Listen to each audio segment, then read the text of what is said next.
हरि ओम। 63तमोऽध्यायः। राजा उपरिचर का चरित्र तथा सत्यवती व्यासादि प्रमुख पात्रों की संक्षिप्त जन्म कथा।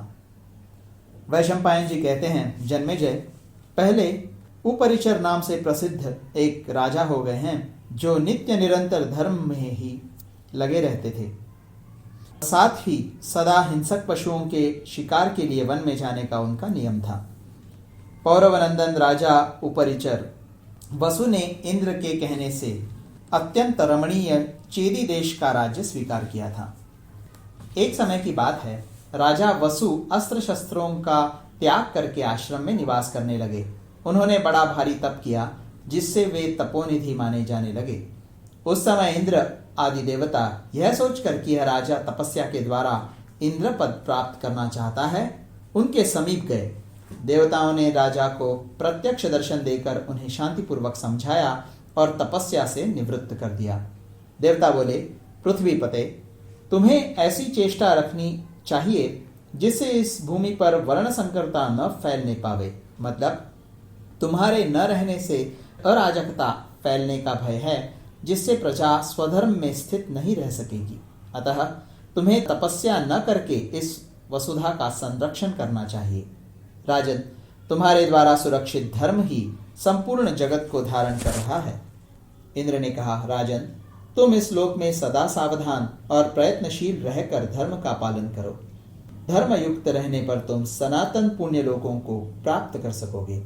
यद्यपि मैं स्वर्ग में रहता हूँ और तुम भूमि पर, तथापि आज से तुम मेरे प्रिय सखा हो गए। नरेश्वर, इस पृथ्वी पर जो सबसे सुंदर एवं रमणीय देश हो, उसी में तुम निवास करो। इस समय चेदी देश पशुओं के लिए हितकर, पुण्यजनक, प्रचुर धन धान्य से संपन्न, स्वर्ग के समान सुखद होने के कारण रक्षणीय, सौम्य तथा भोग्य पदार्थों और भूमि संबंधी उत्तम गुणों से युक्त है। यह देश अनेक पदार्थों से युक्त और धन रत्न आदि से संपन्न है। यहाँ की वसुधा वास्तव में वसु मतलब धन संपत्ति से भरी पूरी है। अतः तुम चेदी देश के पालक होकर उसी में निवास करो।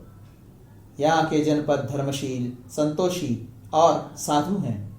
यहाँ हास परिहास में भी कोई झूठ नहीं बोलता, फिर अन्य अवसरों पर तो बोल ही कैसे सकता है। पुत्र सदा गुरुजनों के हित में लगे रहते हैं। पिता अपने जीते जी उनका बंटवारा नहीं करते। यहाँ के लोग बैलों को भार ढोने में नहीं लगाते और दीनों एवं अनाथों का पोषण करते हैं। मानद चेदी देश में सब वर्णों के लोग सदा अपने अपने धर्म में स्थित रहते हैं। तीनों लोकों में जो कोई घटना होगी, वह सब यहाँ रहते हुए भी तुमसे छुपी न रहेगी। तुम सर्वज्ञ बने रहोगे। जो देवताओं के उपभोग में आने योग्य है, ऐसा स्फटिक मणि का बना हुआ एक दिव्य आकाशचारी एवं विशाल विमान मैंने तुम्हें भेंट किया है। वह आकाश में तुम्हारी सेवा के लिए सदा उपस्थित रहेगा।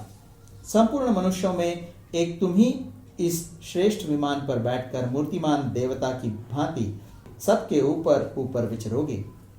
मैं तुम्हें यह वैजयंती माला देता हूँ, जिसमें पिरोए हुए कमल कभी कुम्हलाते नहीं हैं। इसे धारण कर लेने पर यह माला संग्राम में तुम्हें अस्त्र शस्त्रों के आघात से बचाएगी। नरेश्वर, यह माला ही इंद्रमाला के नाम से विख्यात होकर इस जगत में तुम्हारी पहचान कराने के लिए परम धन्य एवं अनुपम चिन्ह होगी।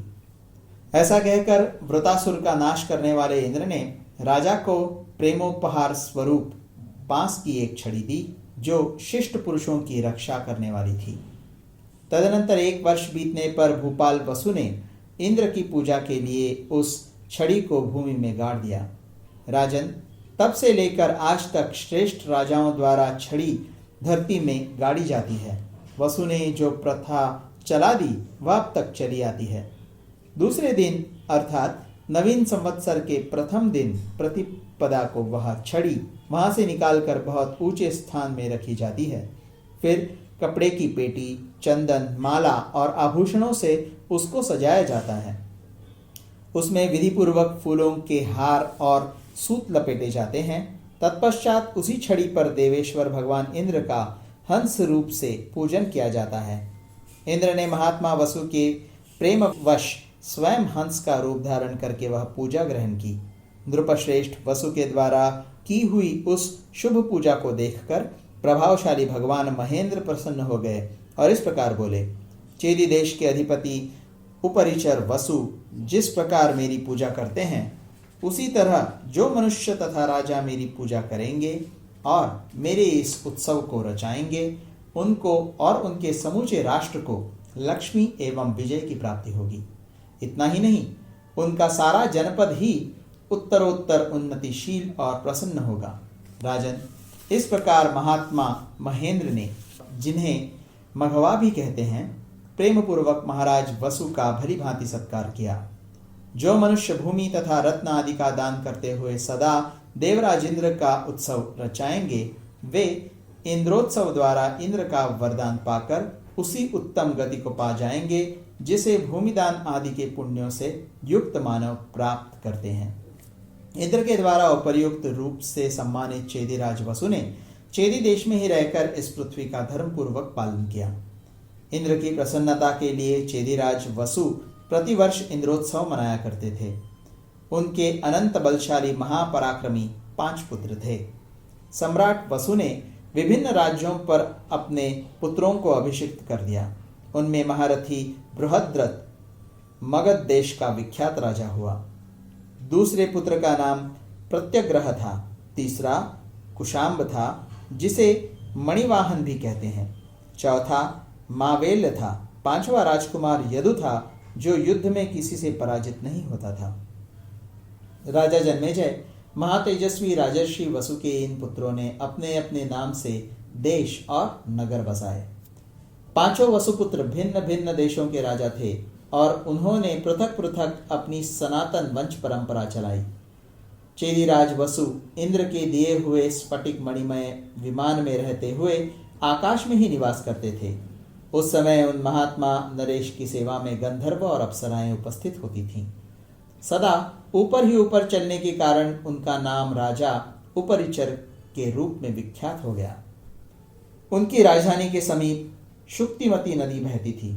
एक समय कोलाहल नामक सचेतन पर्वत ने कामवश उस दिव्य रूपधारिणी नदी को रोक लिया। उसके रोकने से नदी की धारा रुक गई। यह देख उपरिचर वसु ने कोलाहल पर्वत पर अपने पैर से प्रहार किया। प्रहार करते ही पर्वत में दरार पड़ गई, जिससे निकलकर वह नदी पहले के समान बहने लगी। पर्वत ने उस नदी के गर्भ से एक पुत्र और एक कन्या जुड़वी संतान उत्पन्न की थी।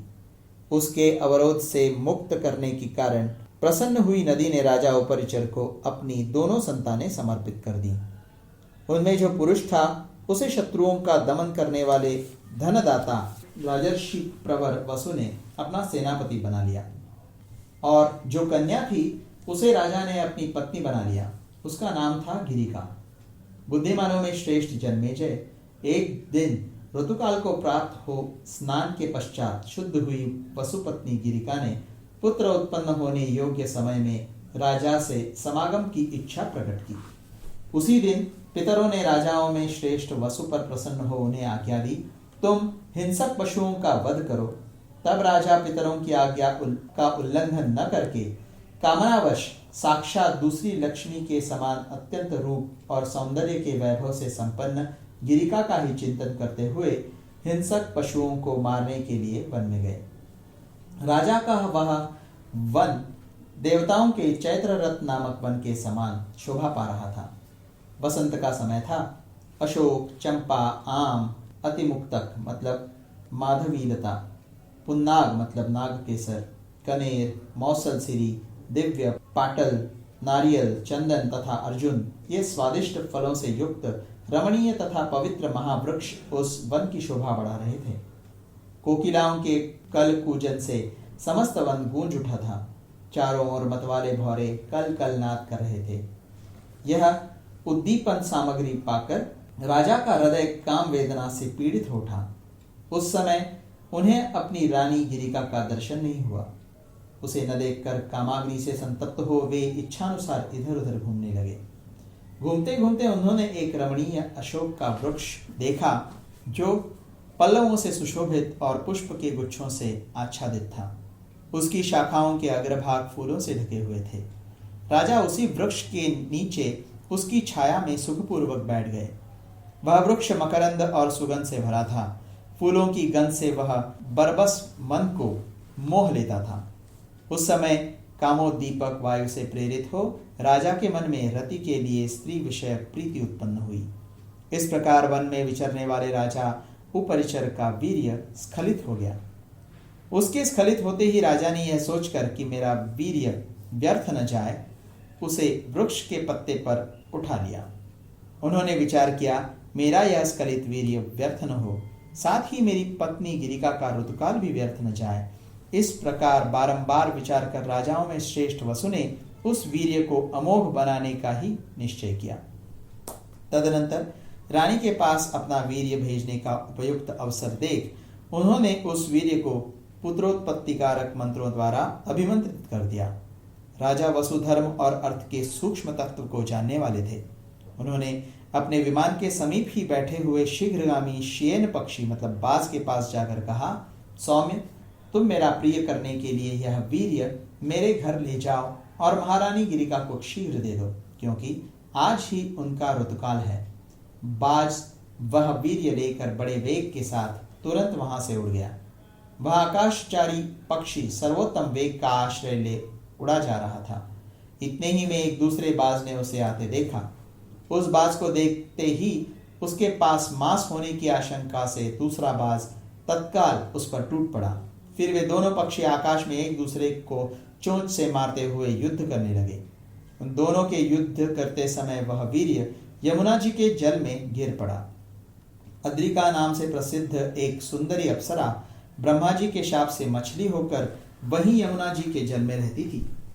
बाज के पंजे से छूटकर गिरे हुए वसु संबंधी उस वीर्य को मत्स्य रूप धारिणी अद्रिका ने वेगपूर्वक आकर निगल लिया। भरत श्रेष्ठ, तत्पश्चात 10वां मास आने पर मत्स्यजीवी मल्लाहों ने उस मछली को जल में बांध लिया और उसके उदर को चीर कर एक कन्या और एक पुरुष निकाला। यह आश्चर्यकारक घटना देखकर मछेरों ने राजा के पास जाकर निवेदन किया, महाराज, मछली के पेट से ये 2 मनुष्य बालक उत्पन्न हुए हैं।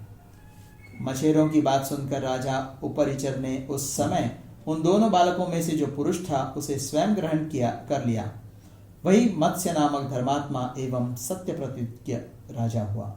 इधर वह शुभ लक्षणा अप्सरा अद्रिका क्षण भर में शाप मुक्त हो गई। भगवान ब्रह्मा जी ने पहले ही उससे कह दिया था कि तिर्यक योनि में पड़ी हुई तुम 2 मानव संतानों को जन्म देकर शाप से छूट जाओगी। अतः मछली मारने वाले मल्लाह ने जब उसे काटा तो वह मानव बालकों को जन्म देकर मछली का रूप छोड़ दिव्य रूप को प्राप्त हो गई। इस प्रकार वह सुंदरी अप्सरा सिद्ध महर्षि और चारणों के पथ से स्वर्गलोक में चली गई। उन जुड़वी संतानों में जो कन्या थी, मछली की पुत्री होने से उसके शरीर से मछली की गंध आती थी। अतः राजा ने उसे मल्लाह को सौंप दिया और कहा, यह तेरी पुत्री होकर रहे। वह रूप और सत्व मतलब सत्य से संयुक्त तथा समस्त सद्गुणों से संपन्न होने के कारण सत्यवती नाम से प्रसिद्ध हुई। मछेरों के आश्रय में रहने के कारण वह पवित्र मुस्कान वाली कन्या कुछ काल तक मत्स्यगंधा नाम से ही विख्यात रही। वह पिता की सेवा के लिए यमुना जी के जल में नाव चलाया करती थी। एक दिन तीर्थ यात्रा के उद्देश्य से सब ओर विचरने वाले महर्षि पराशर ने उसे देखा। वह अतिशय रूप सौंदर्य से सुशोभित थी।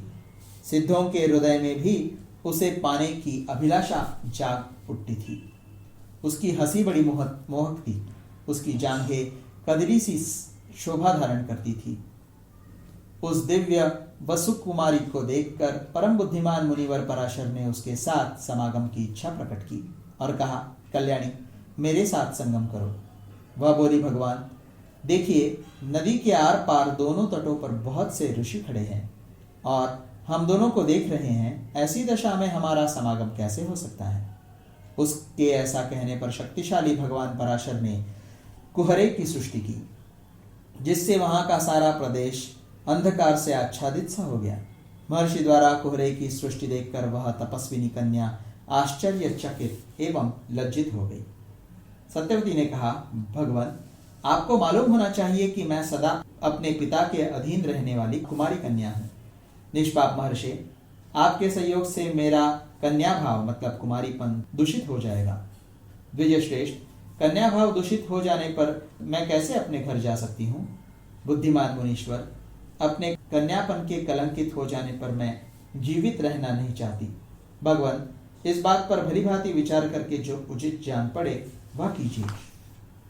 सत्यवती के ऐसा कहने पर मुनिश्रेष्ठ पराशर प्रसन्न होकर बोले, भीरु, मेरा प्रिय कार्य करके भी तुम कन्या ही रहोगी। भामिनी, तुम जो चाहो वह मुझसे वर मांग लो। शुचिष्मते, आज से पहले कभी भी मेरा अनुग्रह व्यर्थ नहीं गया है। महर्षि के ऐसा कहने पर सत्यवती ने अपने शरीर में उत्तम सुगंध होने का वरदान मांगा। भगवान पराशर ने इस भूतल पर उसे वह मनोवांछित वर दे दिया। तदनंतर वरदान पाकर प्रसन्न हुई सत्यवती नारीपन के समागमोचित गुण मतलब सद्य ऋतुस्नान आदि से विभूषित हो गई और उसने अद्भुत कर्मा महर्षि पराशर के साथ समागम किया। उसके शरीर से उत्तम गंध फैलने के कारण पृथ्वी पर उसका गंधवती नाम विख्यात हो गया। इस पृथ्वी पर 1 योजन दूर के मनुष्य भी उसकी दिव्य सुगंध का अनुभव करते थे। इस कारण उसका दूसरा नाम योजनगंधा हो गया। इस प्रकार परम उत्तम वर पाकर हर्षोल्लास से भरी हुई सत्यवती ने महर्षि पराशर का संयोग प्राप्त किया और तत्काल ही एक शिशु को जन्म दिया। यमुना के द्वीप में अत्यंत शक्तिशाली पराशर नंदन व्यास प्रकट हुए। उन्होंने माता से यह कहा, आवश्यकता पड़ने पर तुम मेरा स्मरण करना, मैं अवश्य दर्शन दूंगा। इतना कहकर माता की आज्ञा ले व्यास जी ने तपस्या में ही मन लगाया। इस प्रकार महर्षि पराशर द्वारा सत्यवती के गर्भ से द्वैपायन व्यास जी का जन्म हुआ। वे बाल्यावस्था में ही यमुना के द्वीप में छोड़ दिए गए, इसलिए द्वैपायन नाम से प्रसिद्ध हुए। तदनंतर सत्यवती प्रसन्नता पूर्वक अपने घर पर गई। उस दिन से भूमंडल के मनुष्य 1 योजन दूर से ही उसकी दिव्य गंध का अनुभव करने लगे। उसका पिता दाशराज भी उसकी गंध सूंघकर बहुत प्रसन्न हुआ। दाशराज ने पूछा, बेटी, तेरे शरीर से मछली की सी सुगंध आने के कारण लोग तुझे मत्स्यगंधा कहा करते थे, फिर तुझमें यह सुगंध कहां से आ गई? किसने यह मछली की दुर्गंध दूर करके तेरे शरीर को सुगंध प्रदान की है? सत्यवती बोली, पिताजी, महर्षि शक्ति के पुत्र महाज्ञानी पराशर हैं। वे यमुना जी के तट पर आए थे। उस समय मैं नाव खे रही थी। उन्होंने मेरी दुर्गंधता की ओर लक्ष्य करके मुझ पर कृपा की और मेरे शरीर से मछली की गंध दूर करके ऐसी सुगंध दे दी जो 1 योजन दूर तक अपना प्रभाव रखती है। महर्षि का यह कृपा प्रसाद देखकर सब लोग बड़े प्रसन्न हुए। विद्वान द्वैपायन जी ने देखा कि प्रत्येक युग में धर्म का एक एक पाद लुप्त होता जा रहा है। मनुष्यों की आयु और शक्ति क्षीण हो चली है और युग की ऐसी दुरावस्था हो गई है। यह सब देख सुनकर उन्होंने वेद और ब्राह्मणों पर अनुग्रह करने की इच्छा से वेदों का व्यास मतलब विस्तार किया। इसलिए वे व्यास नाम से विख्यात हुए। सर्वश्रेष्ठ वरदायक भगवान व्यास ने चारों वेदों तथा 5वें वेद महाभारत का अध्ययन सुमंतु, जैमिनी, पैल, अपने पुत्र शुकदेव तथा मुझ वैशंपायन को कराया। फिर उन सब ने पृथक पृथक महाभारत की संहिताएं प्रकाशित की। अमित तेजस्वी शांतनु नंदन भीष्म 8वें वसु के अंश से तथा गंगा जी के गर्भ से उत्पन्न हुए। वे महान पराक्रमी और अत्यंत यशस्वी थे। पूर्व काल की बात है, वेदार्थों के ज्ञाता महान तप यशस्वी पुरातन मुनि ब्रह्मर्षि भगवान आणिमांडव्य चोर न होते हुए भी चोर के संदेह से शूली पर चढ़ा दिए गए। परलोक में जाने पर उन महायशस्वी महर्षि ने पहले धर्म को बुलाकर इस प्रकार कहा, धर्मराज, पहले कभी मैंने बाल्यावस्था के कारण सींग से एक चिड़िया के बच्चे को छेद दिया था। वही एक पाप मुझे याद आ रहा है। अपने दूसरे किसी पाप का मुझे स्मरण नहीं है। मैंने अगणित सहस्त्र गुना तप किया है, फिर उस तप ने मेरे छोटे से पाप को क्यों नहीं नष्ट कर दिया? ब्राह्मण का वध समस्त प्राणियों के वध से बड़ा है। तुमने मुझे शूली पर चढ़वाकर वही पाप किया है, इसलिए तुम पापी हो। अतः पृथ्वी पर शूद्र की योनि में तुम्हें जन्म लेना पड़ेगा। अणिमांडव्य के उस शाप से धर्म भी शूद्र की योनि में उत्पन्न हुए। पाप रहित विद्वान विदुर के रूप में धर्मराज का शरीर ही प्रकट हुआ था। उसी समय गवलगण से संजय नामक सूत का जन्म हुआ, जो मुनियों के समान ज्ञानी और धर्मात्मा थे। राजा कुंती भोज की कन्या कुंती के गर्भ से सूर्य के अंश से महाबली कर्ण की उत्पत्ति हुई। वह बालक जन्म के साथ ही कवचधारी था। उसका मुख शरीर के साथ ही उत्पन्न हुए कुंडल की प्रभा से प्रकाशित होता था। उन्हीं दिनों विश्व वंदित महायशस्वी भगवान विष्णु जगत के जीवों पर अनुग्रह करने के लिए वसुदेव जी के द्वारा देवकी के गर्भ से प्रकट हुए। वे भगवान आदि अंत से रहित द्युतिमान संपूर्ण जगत के कर्ता तथा प्रभु हैं।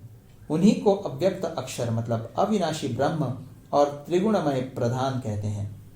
आत्मा, अव्यय, प्रकृति, उपादान, प्रभव मतलब उत्पत्ति कारण, प्रभु मतलब अधिष्ठाता, पुरुष मतलब अंतर्यामी, विश्वकर्मा, सत्वगुण से प्राप्त होने योग्य तथा प्रणवाक्षर भी वे ही हैं। उन्हीं को अनंत, अचल, देव, हंस, नारायण, प्रभु, धाता, अजन्मा, अव्यक्त, पर, अव्यय, कैवल्य, निर्गुण, विश्वरूप, अनादि, जन्म रहित और अविकारी कहा गया है। वे सर्वव्यापी परम पुरुष परमात्मा, सबके कर्ता और संपूर्ण भूतों के पितामह हैं। उन्होंने ही धर्म की वृद्धि के लिए अंधक और वृष्णिकुल में बलराम और श्री कृष्ण रूप में अवतार लिया था। वे दोनों भाई संपूर्ण अस्त्र शस्त्रों के ज्ञाता, महापराक्रमी और समस्त शास्त्रों के ज्ञान में परम प्रवीण थे। सत्यक से सात्यकी और रुदिक से कृतवर्मा का जन्म हुआ था। वे दोनों अस्त्र विद्या में अत्यंत निपुण और भगवान श्री कृष्ण के अनुगामी थे।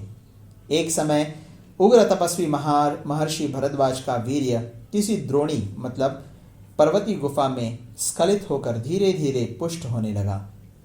उसी से द्रोण का जन्म हुआ। किसी समय गौतम गोत्रीय शरद्वान का वीर्य सरकंडे के समूह पर गिरा और दो भागों में बट गया। उसी से एक कन्या और एक पुत्र का जन्म हुआ। कन्या का नाम कृपी था, जो अश्वत्थमा की जननी हुई। पुत्र महाबली कृप के नाम से विख्यात हुआ। तदनंतर द्रोणाचार्य से महाबली अश्वत्थमा का जन्म हुआ। इसी प्रकार यज्ञ कर्म का अनुष्ठान होते समय प्रज्वलित अग्नि से धृष्टद्युम्न का प्रादुर्भाव हुआ, जो साक्षात अग्निदेव के समान तेजस्वी था। पराक्रमी वीर धृष्टद्युम्न द्रोणाचार्य का विनाश करने के लिए धनुष लेकर प्रकट हुआ था। उसी यज्ञ की वेदी से शुभ स्वरूपा तेजस्विनी द्रौपदी उत्पन्न हुई, जो परम उत्तम रूप धारण करके अपने सुंदर शरीर से अत्यंत शोभा पा रही थी। प्रहलाद का शिष्य नग्नजित राजा सुबल के रूप में प्रकट हुआ। देवताओं के कोप से उसकी संतति मतलब शकुनी धर्म का नाश करने वाली हुई। गांधार राज सुबल का पुत्र शकुनी एवं सौबल नाम से विख्यात हुआ तथा उसकी पुत्री गांधारी दुर्योधन की माता थी। ये दोनों भाई बहन अर्थशास्त्र के ज्ञान में निपुण थे। राजा विचित्र वीर्य की क्षेत्रभूता अंबिका और अंबालिका के गर्भ से कृष्ण द्वैपायन व्यास द्वारा राजा धृतराष्ट्र और महाबली पांडु का जन्म हुआ। द्वैपायन व्यास से ही शूद्र जातीय स्त्री के गर्भ से विदुर जी का भी जन्म हुआ था। वे धर्म और अर्थ के ज्ञान में निपुण, बुद्धिमान, मेधावी और निष्पाप थे। पांडु से दो स्त्रियों के द्वारा पृथक पृथक 5 पुत्र उत्पन्न हुए, जो सब के सब देवताओं के समान थे। उन सब में बड़े युधिष्ठिर थे। वे उत्तम गुणों में भी सबसे बढ़ चढ़कर थे। युधिष्ठिर धर्म से, भीमसेन वायुदेवता से, संपूर्ण शस्त्रधारियों में श्रेष्ठ श्रीमान अर्जुन इंद्रदेव से तथा सुंदर रूप वाले नकुल और सहदेव अश्विनी कुमारों से उत्पन्न हुए थे। वे जुड़वे पैदा हुए थे। नकुल और सहदेव सदा गुरुजनों की सेवा में तत्पर रहते थे। परम बुद्धिमान राजा धृतराष्ट्र के दुर्योधन आदि 100 पुत्र हुए। इनके अतिरिक्त युयुत्सु भी उन्हीं का पुत्र था। वह वैश्य जातीय माता से उत्पन्न होने के कारण कर्ण कहलाता था। अब कर्ण पे टिप्पणी है कि वैश्य माता और क्षत्रिय पिता से उत्पन्न पुत्र कर्ण कहलाता है। इस धर्मशास्त्रीय वचन के अनुसार युयुत्सु की कर्ण संज्ञा बताई गई है। अब आगे भरतवंशी जन्मेजय। धृतराष्ट्र के पुत्रों में दुर्योधन, दुशासन, दुस्सह, दुर्मर्शन, विकर्ण, चित्रसेन, विविंशति, जय, सत्यव्रत, पुरुमित्र तथा वैश्यापुत्र युयुत्सु, ये 11 महारथी थे। अर्जुन द्वारा सुभद्रा के गर्भ से अभिमन्यु का जन्म हुआ। वह महात्मा पांडु का पौत्र और भगवान श्री कृष्ण का भांजा था। पांडवों द्वारा द्रौपदी के गर्भ से 5 पुत्र उत्पन्न हुए थे। वे बड़े ही सुंदर और सब शास्त्रों में निपुण थे। युधिष्ठिर से प्रतिविंध्य, भीमसेन से सूतसोम, अर्जुन से श्रुतकीर्ति, नकुल से शतानीक तथा सहदेव से प्रतापी श्रुतसेन का जन्म हुआ था। भीमसेन के द्वारा हिडिंबा से वन में घटोत्कच नामक पुत्र उत्पन्न हुआ। राजा द्रुपद से शिखंडी नाम की एक कन्या हुई, जो आगे चलकर पुत्र रूप में परिणीत हो गई। स्थूणाकर्ण नामक यक्ष ने उसका प्रिय करने की इच्छा से उसे पुरुष बना दिया था। कौरवों के उस महासमर में युद्ध करने के लिए राजाओं के कई लाख योद्धा आए थे। 10,000 वर्षों तक गिनती की जाए तो भी उन असंख्य योद्धाओं के नाम पूर्णतः नहीं बताए जा सकते। यहाँ कुछ कुछ मुख्य राजाओं के नाम बताए गए हैं, जिनके चरित्रों से इस महाभारत कथा का विस्तार हुआ है। इस प्रकार श्री महाभारत आदि पर्व के अंतर्गत अंशावतरण पर्व में व्यास आदि की उत्पत्ति से संबंध रखने वाला 63वां अध्याय पूरा हुआ।